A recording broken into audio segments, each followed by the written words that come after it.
West Michigan dominates the news, most notably with bungs, while AB smells a bad PR moment coming from a mile away in an abandoned ship. We got a beer to pair with these in a minute. I'm Samuel Sly, and this is the You're watching Beer and Loving's Chug, the best source for beer stories that may or may not have pissed you off last week. These are the stories that got shuffled under the rug or have been covered to death on the internet by everyone else and needs their final send-off, Beer and Loathing style. We stir up that outrage one last time so you can get good and pissed off and move on to the new shit that'll piss you off this week. First up, the Detroit Tigers single A affiliate team out of Grand Rapids, Michigan is changing their name for one game in August from the Whitecaps to the Bung Hammers. The move is a homage to the city's well-known beer scene, but many people are reportedly flooding into the streets in support of this name change, as it was previously unpopular to support sodomy so publicly. They see it as a step forward in the whole bunghole access for all movement. Next up, some more news coming out of Grand Rapids. Harmony Brewing is testing out pizza and beer delivery. Customers can go online and order their wood-fired pizza, fresh brewed craft beers, and even merch online or by phone, and have it delivered to their doorstep.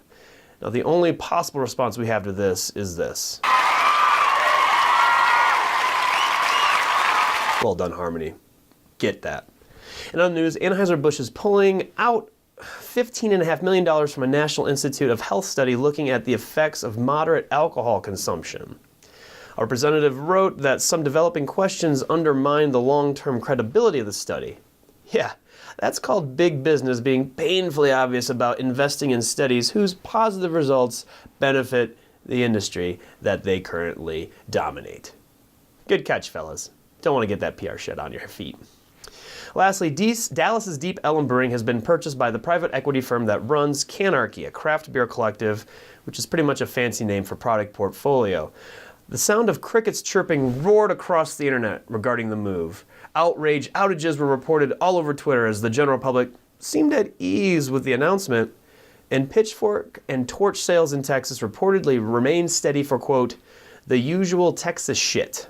Whatever that means.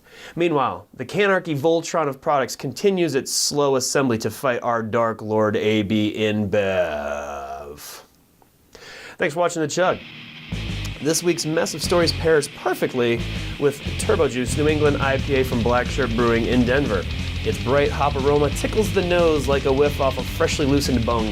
It delivers joy much like getting pizza and beer right to your doorstep. It gives the National Institutes of Health something to talk about, even with a mild 5.25% alcohol content, and, to my knowledge, hasn't created any outrage, much like Deep Ellum's acquisition has also not created outrage. It's also light enough that it's the perfect candidate for another round of Big Fucking Bug.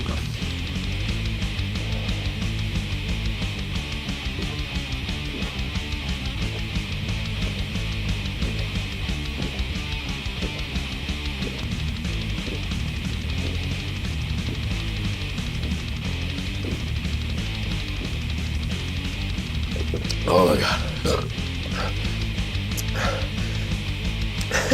It's not the same as much as last time.